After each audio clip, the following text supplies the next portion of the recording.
Hello, everyone, and welcome to Montessori 101, a live show from Child of the Redwoods, all about the magic of Montessori.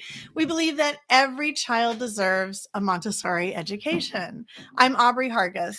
And I'm David Hargis. And whether you're with us live, hello out there, or you're listening to the podcast version, maybe you are, I don't know, how else could you find us? On our website, however you're... It's been a hectic morning, guys. However you're finding us, we're glad that you are with us. And if you'd like to know more about our work, head over to our website, childoftheredwoods.com. Yes, it's actually been a busy morning for us on our website. We turned on this awesome live chat function, right. And since then, people have been reaching out, and we are loving it. But this morning has been particularly busy because we are enrolling for primary and lower elementary, and The time is getting really close to the deadline to when we want everybody to get into their classrooms and be ready to start. The orientation next week. Yes, so we're starting orientation on August 28th, and so we've kind of set a deadline of get into your courses by August 24th. For primary, that is super firm.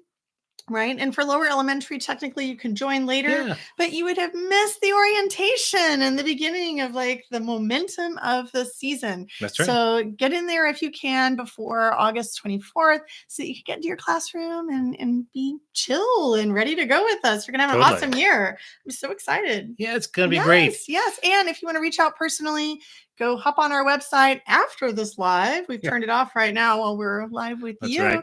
But if it's after this live, go check, see if we're available. We plan to just have it turned on, be available to answer any questions anytime that we're just working on our computers or we're around. Yeah, as often as we can. Yeah, so give us a ring. So today in our YouTube live, we're actually talking about a really special Montessori material. I know that they're all special. This one actually is a little preview for those of you who have younger kids. This is like a preview into where the early exploration with stuff like the Pink Tower is going. So eventually, you start in primary with these sensorial materials like the Pink Tower and the geometry cabinet and the metals and insets, all those things that give your child shapes to explore. And then eventually, if you stick with Montessori, you land on the geometry sticks. The geometry sticks. Yeah. That's right. So if they are actually what we consider a Montessori essential for elementary, because they're really unique too. I don't really know anything that is quite like them in the traditional world. I think you'll find. I think there's some toys or things like that can be sort of reminiscent of them, but these are not toys. I actually don't know that there are. Really? Yeah.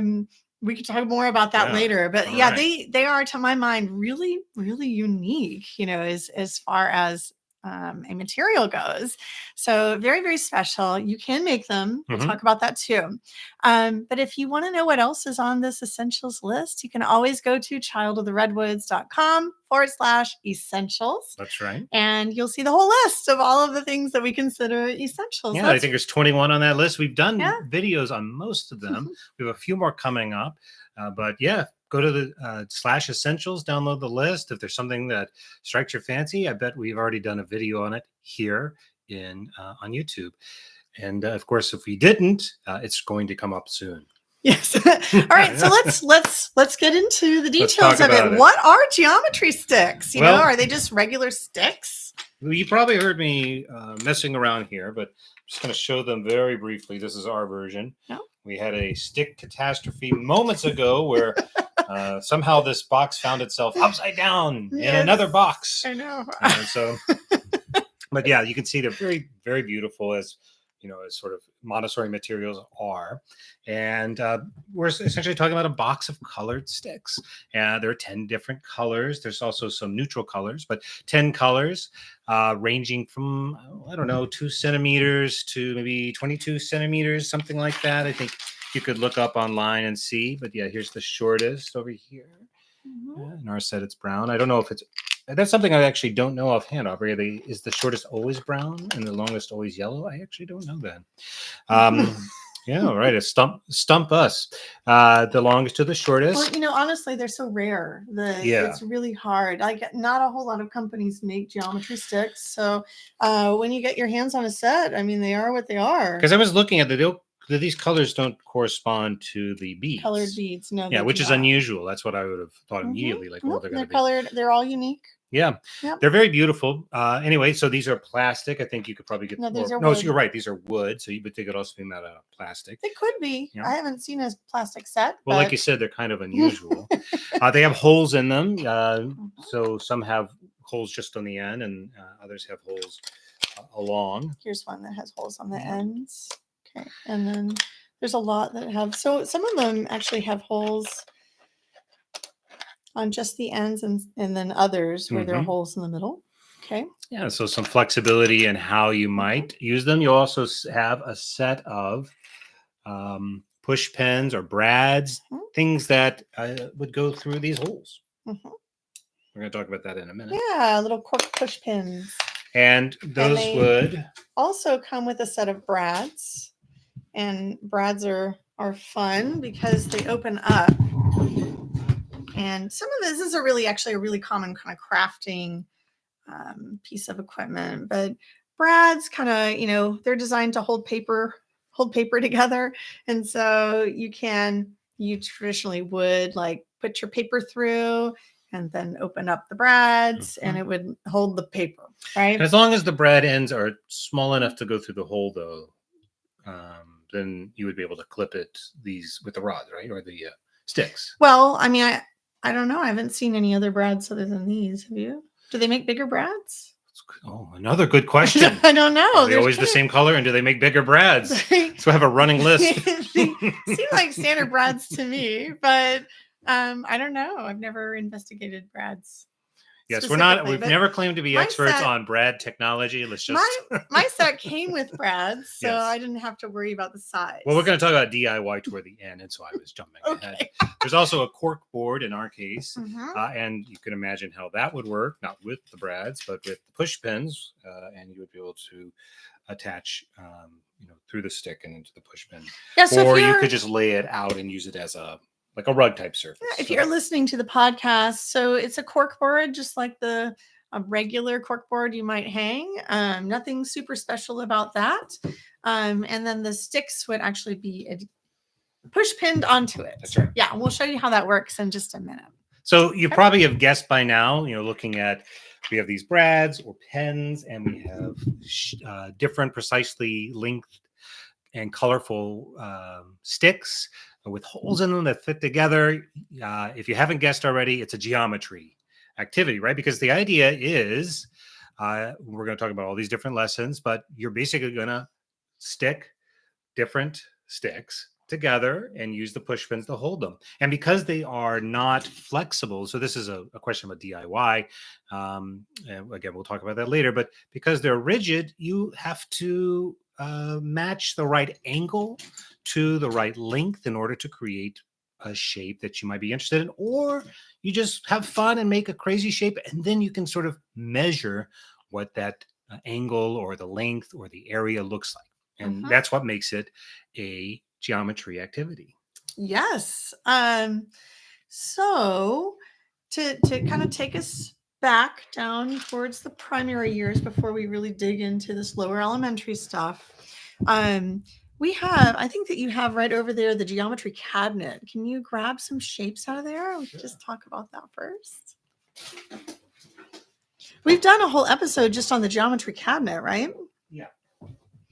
So if you missed that episode, maybe go back. David's going to have to turn this stuff around. Got a drawer? Okay. Yeah. All right. So in the primary years and in lower elementary, we actually do start with the geometry cabinet as well. But you would just have lots of shapes for kids to explore. You can a lot of these shapes could be found just in regular puzzles too. You don't have to have a set of fancy geometry cabinet shapes. You might just look around at thrift stores and at regular toy stores and find puzzles that have shapes, and those also work, for Mhm. studying geometry. So you can definitely use. I'm thinking of some of those toddler materials, especially that Oh yeah, they make a whole bunch of those shape they puzzles, do. for little toddlers and stuff. The triangle goes in That is this, and the actually, I know isosceles it goes in sounds this. silly, friends, but that is actually something that you could use to start your geometry adventure in the later Mhm. primary years or in lower elementary. So these materials kind of follow one another. What we do in the primary years is we're exploring them sensorially. Mhm. We're starting to name some of their parts. And in the lower elementary, we start getting more detailed about it. We learn more names Mhm. of the parts of these shapes, and we start to really study the 2D plane Yeah. figures. And it's basically what we're doing with our geometry sticks is we're giving a it's essentially a geometry course, That's that right. like that you might take in middle school, except without a ton of the more complicated math part. That's So right. your kids will, if they, especially if they're inclined, they've gone through Montessori all the way, they will probably be at a stage where you're doing more complicated math Mhm. anyway, and they are ready to start adding the angles together Yep. and Calculating area, calculating, calculating. yes, area and perimeter and Yep. all that stuff, which is really, really exciting because generally that stuff is not taught at age 6 No, or at age it is one 7. of the things that's unique about Montessori, It for sure, is. I Yeah, think. it is. And so, if you're wondering where do you find geometry, it is one of the 10 core subjects that Mhm. we've identified.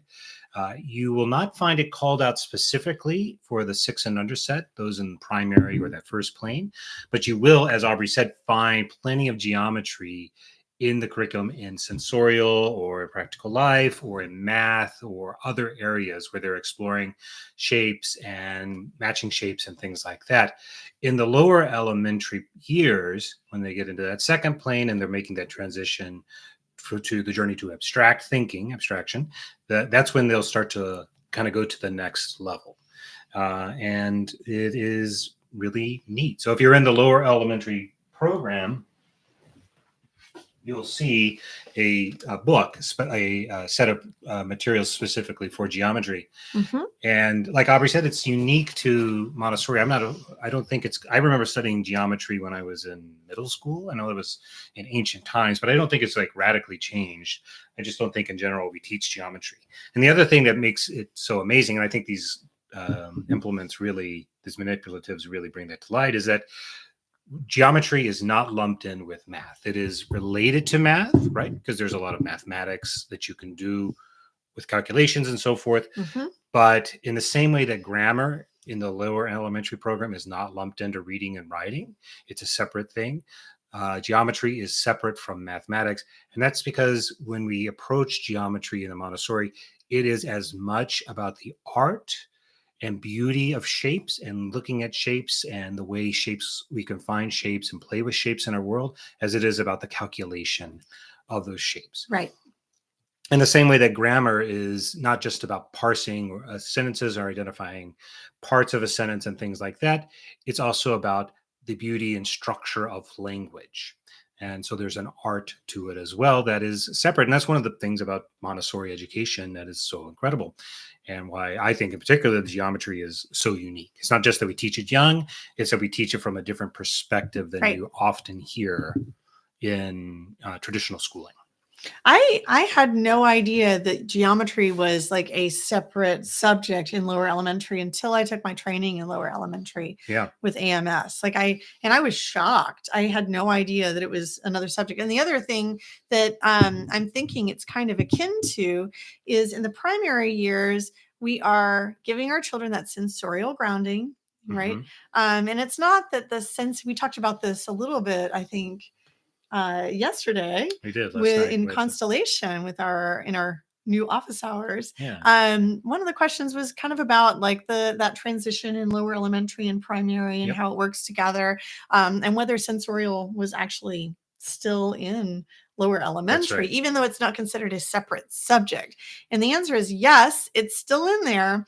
But what we do in the primary years is we give that sensorial grounding. They learn, how to refine their senses. Mhm. And then where you really see the sensorial lessons integrated in, you'll just that's where we split off and we're like, okay, we've got a sensorial grounding in the concept of shapes, what a shape is, how to distinguish between different shapes. That's right. And now we're going to analyze those shapes, and we're actually going to move it into a separate subject called geometry. But it's That's right. still woven in with that sensory Yeah, that's right. foundation. That's right. Right. And this And if is you didn't have a sensory foundation, if you don't take the primary years, then you would still want to make sure that your kids are given a sensorial yeah, impression of the geometric shapes before studying them from that mathematical and analytical that's right. way.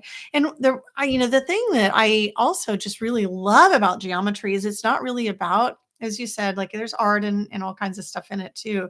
It's not really about our kids have to name all of the parts of the shapes, and they have to be able to measure these angles, because it's And that is in there, but it is in there, but it's about problem solving, and it's about the analyzing it. And so what we're teaching them in geometry is critical thinking skills. exactly. So we're teaching them how to look at something and then analyze it from all the different angles. And that is a skill that is going to take them into a variety of different subject areas, because that's really what we can do with anything.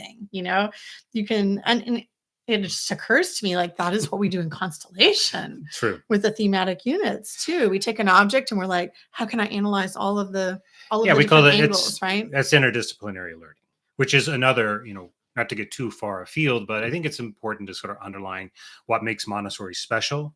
When we talk about these essentials, they do tend to have a home base, so to speak. Not just because I'm wearing my baseball shirt, home base, but a home base like geometry, the geometry sticks. Obviously, geometry is their home base. But Montessori is brilliant in that it is an interdisciplinary approach. It is not we're going to study one thing and then the other. It's all woven together. And that really fosters the creativity and critical thinking that we really, really want to give our kids. That's why it's one of the best, if not the best approach, or Right. the things that it highlights, and that you can find now in some other forms of education. But it's that focus on critical thinking. It's that focus on putting different ideas together and creating something novel. That's where real growth comes from, mental growth comes from.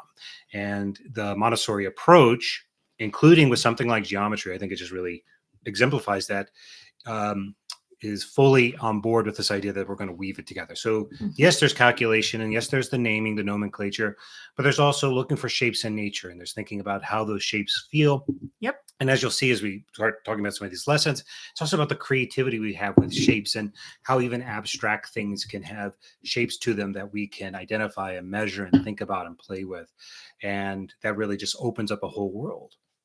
All right, let's actually take a look at these geometry sticks and play with them a little bit, and we'll show our friends what they do. All right. So I will caveat this and say that when I was teaching lower elementary during the daytime and David was working full time, and I had my lower elementary manuals out from my training, and I was really working through the geometry curriculum, I did not have a set of geometry sticks. Yeah. So we made them, based on my notes from my training, what we would need, and just visuals that I got. And I actually made them out of foam, so they were flexible. And we bought a cork board so that we could stick an ice. So I bought some brad. I bought some brads, and they were like, I don't know, $1 for a little thing of brads at Target or something. Now, these are the standard brad we talked about earlier. Standard brads, yes, this size brad, whatever this size is. And I also bought the little pins, the thumbtack type of pins for push pinning into the cork. And all I did was I just took that colored foam and I just measured out, kind of in increments of 1 centimeter. I think that's what these are, but I think they are. Yeah.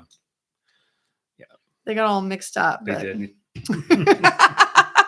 they got all mixed up. But I just kind of measured out a whole bunch of sticks. And honestly, it doesn't matter exactly what size stick you are working with at first. What matters more is that you have a variety of them to play with, because any two sticks, no matter their size, whether it's a long one or a short one, when you put them together, it's going to make an angle. Some kind of an angle. Yeah, some kind of angle. So it doesn't really matter the exact sizes. What matters more is that you have them to play with. That's right. All right. So let me just grab this. You want to grab the cork? Of course. Okay.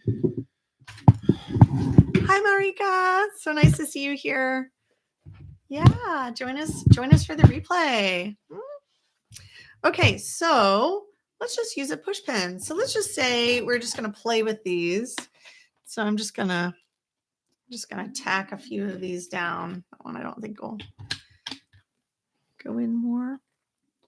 And I'm not even going to attach them. I'm just gonna kind of, whoops. Remember. I'm just gonna attach them. All right. So this is one of the first things that you would do with your child is really just like put some on the board and explore. And what your child might, maybe you could even see already, like, I'm kind of envisioning a child like wanting to build a house with it, or maybe make a sun or a tree, or I don't know, whatever is in their imagination that they want to make.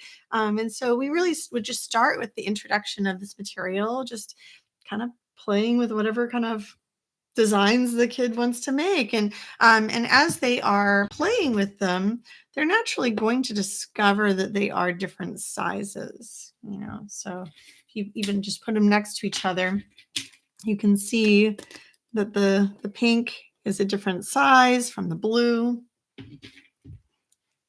Okay. You can even make it like a little stair step all the way down. All right. So you guys can see that. Yeah. Hi, Jenny. Great. So this is kind of just like, this is what they look like. There are, I guess it seems like there are kind of like peg toys where you can use a board, but we're going to use these for geometry. So the first thing would be like, this is something you can explore and play with. And, we're talking about using this with a 6-year-old or a 7-year-old. Mm-hmm. So they would have explored and played with many other materials first before playing with something like this.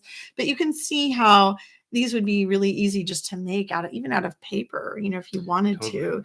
You totally could, they worked really well out of foam. They are sturdy and nice out of wood, but kind of pricey to purchase as set. But I think, because there are so many fewer materials in the lower elementary curriculum, this is on our essential list, because it is one of the core ones that you'll be able to do all of these cool geometry lessons and in with. Complete transparency, I think to buy a set is fairly pricey, but you can DIY it. Yes. And so if you can't afford one, to shell out for one, that's totally understandable. They are easy to make and they'll serve the same purpose, right? So that's something we've talked about a bunch on our channel, is not fetishizing the materials too much. And Maria herself was very clear, like the magic is not in the material, it's in the methods, it's in the approach. And so the materials match to that. And if you replicate them at home and they're not precise, then we're not going to say you're doing it wrong. That's right. So Marika has a question. She wanted to know about, are they color coded like the colored beads? They are colored, different colors, but to my knowledge, I never learned that there was a specific meaning to the colors. I don't think so. And I didn't take upper elementary training through AMS, so I'm actually not sure if there's a continuation of this material in a different form that goes with these colors or not. But we really enjoyed using these materials as they were. So I would just make them any color that you like. And as long as the different lengths are different colors. They don't go with the colored beads. I can tell you that. They're totally different colors. Right. Okay. So the first step is you just play with them. You see, kind of see what they do on the board, and you notice their sizes, and you get creative and artistic. The second thing that you might notice is that you're able to kind of explore them as lines, right? So here's a pink one. And for the sake of fun, I will just choose another pink one. if I can get the same one. But you can see that if you put these two like this, actually like this, you can see that we can make parallel lines, right? And so when you are giving lessons about parallel lines, which you will in our lower elementary curriculum, you want to grab the lessons? Yeah. You can see that you can demonstrate these concepts really, really clearly.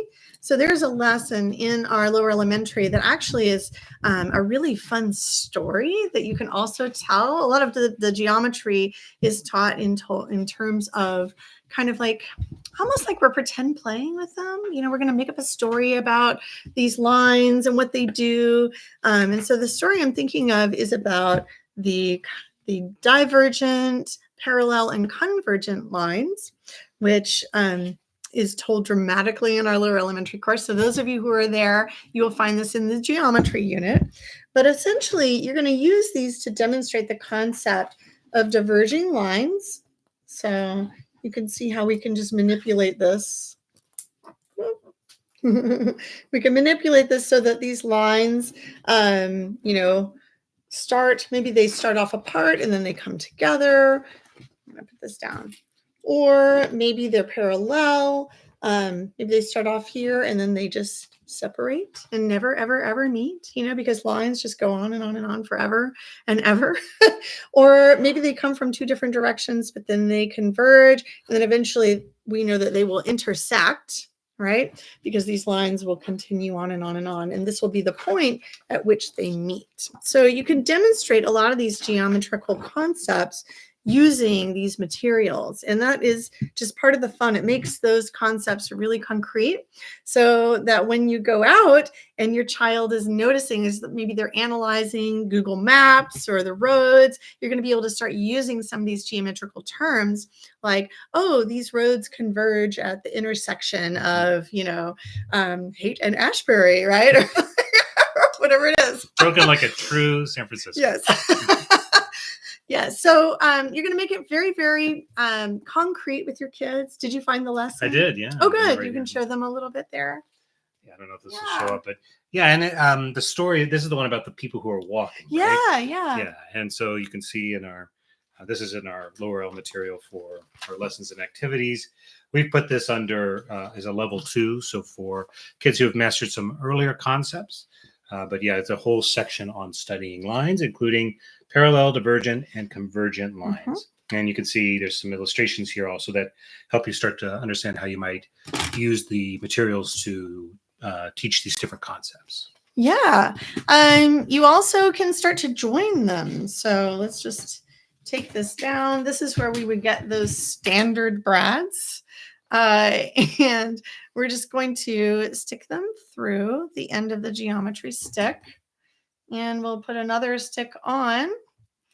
And then we'll do our brad magic and fold them back. So you can see that they're joined with the brad. Yeah. Okay. There's the back of it. Yeah. So this would be... And then tell them what we can do with this. Yeah, so with this one, we're talking about practicing the vocabulary related to it. So angle, whole angle, straight angle, right angle, acute angle, reflex angle. What is that? A reflex angle is greater than a straight angle, but less than a whole angle. Ooh, whoa. Oh, boy. All right. Anyway. Parts of an angle. So, yeah, right. So you're able to take an abstract concept or what could be an abstract, and you could draw it on paper. But as we know, especially for younger kids, or I mean, frankly, for anybody, when you can actually manipulate, hold it, start to move it in real space, it really can connect in a much better way. Yes. So whether you're following the specific lessons or not, having a set of homemade geometry sticks and being able to manipulate them and talk about the parts and describing the parts of the angle is very powerful. So the children start to measure the angles as well. You want to take this back? Yeah. So once you are like at the point where you're playing with angles and you're kind of past, first of all, I mean, I guess, I could show you how we can make just basic shapes too. But once you actually are learning and identifying angles, you can have your kids go around your home and they can actually measure the angles of the things that they find around their homes. So like, is our bookshelves on right angles, or maybe they're not. Maybe Yeah, is it we've got some 90 bookshelves. degrees or is it? Yeah. So, and then here is an example of how you can use the brad to make a shape. I'm just making a little triangle here. And then after the kids make some shapes, then you can analyze these angles. Like, are they all acute? What kind of triangle is it? Is it scalene? Is it an equilateral? Is it isosceles? And all of these are terms that your kid would have been learning in the lower L as well. Yeah, and I think related to that, I don't know if you had thought about this one on the list, but I just saw it. Like, so we also study congruence and equivalence. So you could, That's towards the end, right? This is toward the end of getting in geometry, but something you could do with this is, what would it take to complete the square? And then letting them find the pieces, because these are all precisely measured. You would be able to say, okay, I know this is going to be a green. What size or color do I need in order to finish the mixing piece? Because right now it's not a square, right? No. So what would it take to make the same shape? And then getting out the different color pieces and then figuring out what does that look like, and then taking the two apart and looking at the size difference, this triangle versus this triangle. Yeah. Or taking a triangle and saying, okay, now we want to make it into a hexagon. What do we do? How do we do that? And then you can think through it in your mind first and make a plan and then try it and then see if it worked, that sort of thing. So they're just very, very flexible. It's less like a specific lesson that you do with these, and it's more like just like the colored beads. Like you can do all kinds of operations with the colored beads. You can do addition with them. You can do subtraction. You can do multiplication. You can do division. And so there's not like one lesson that you do with the colored beads that makes them, the essential Montessori material. It's that they are so flexible and you can teach so many things with them. And it's the same thing with these geometry sticks for lower elementary. It reminds me, as we've been working through it, of playing with trains. Model trains. I loved playing with model trains when I was a kid, including Brio, the wooden train sets. I know they have different kinds now, but I had a few pieces of Brio when I was a kid. It was hard to find back then. But every now and again, my parents would be able to order some from a catalog, and I just love them. I have a whole set still because they were such beloved toys. And the thing that's great about them, at least in those days, I think they are a little bit more open now, but is that there were very few kinds of parts, or at least there was a longer straight, a shorter straight. I had a circle, a part of a circle. I had like a Y. And if I wanted the train to make a certain shape, I couldn't just like squiggle line draw it. It had to follow. It had to fit within the parameters of what the train track made out of wood in that case would do. Same thing with electric trains. Like you could force the track to bend, but then you're going to break it. You have to sort of think through, how do I want to make the circle? Or if I want it to go around this, what is the angle? So there's something about playing with these sticks that reminds me of that kind of creative work, right? Because what do you have here? You want to make something, you have it in your mind. I want to make the train do this, or I want to make the shape do that, but I can't just snap this, bend it. It has to follow the rules of the material. And that creativity was incredibly powerful, because that is, as Aubrey said, is the essence of problem solving. How do I make this work? And if I can't make it work, how do I come up with something that I'm as happy with? So you also have learning to deal with disappointment, right? Oh, I wanted the train track to make a figure 8, but I don't have enough. That's right. What else can I do that fits? Same thing with the set of, so your child gets involved. They want to make something very elaborate and they run out of pieces. Learning to deal with adversity, right? It's a part of it as well. And then going to that well of creativity to make a decision. So wouldn't this be a cute train track? It would be adorable. Like, I want to do it now. I want to do it now. That you could make whatever your child is interested in, integrate that into the learning, and then analyze it. What's going on here, and let's measure it, and let's find the angles, and just have fun with them. It's the beauty of Montessori is that it's all play.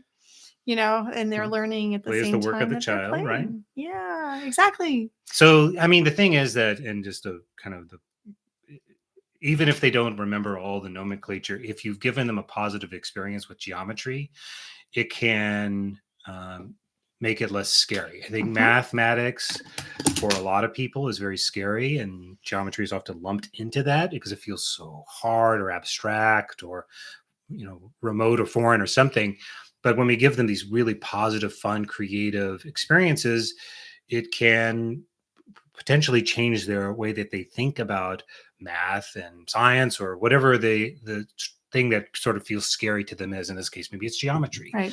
And if they start to thinking about it, like it's not just about this computation, it's also about the beauty and the shapes and thinking about the language. And it is actually really fun to play with these things. And I want to know more and more and more. And you can light a fire, then it can change the mindset. And that's another inherent quality to the Montessori approach. And it's beautiful. So come join us in a course if you are inspired to. I know some of you are already signed up, so I'll see you in the orientation. Yeah, that's right. And we're going to wrap it up here. So thank you so much for joining us today. If the Montessori method is calling to you and you want to know more, you can go to our website, chat with us. We will be turning on that chat function. And we want to get you into our courses because we love Montessori so much. Yeah. And the method is so amazing. I would just feel like the more Montessori around the world, the better for the world. Absolutely right. All right. Take care, everyone. Okay. See you soon.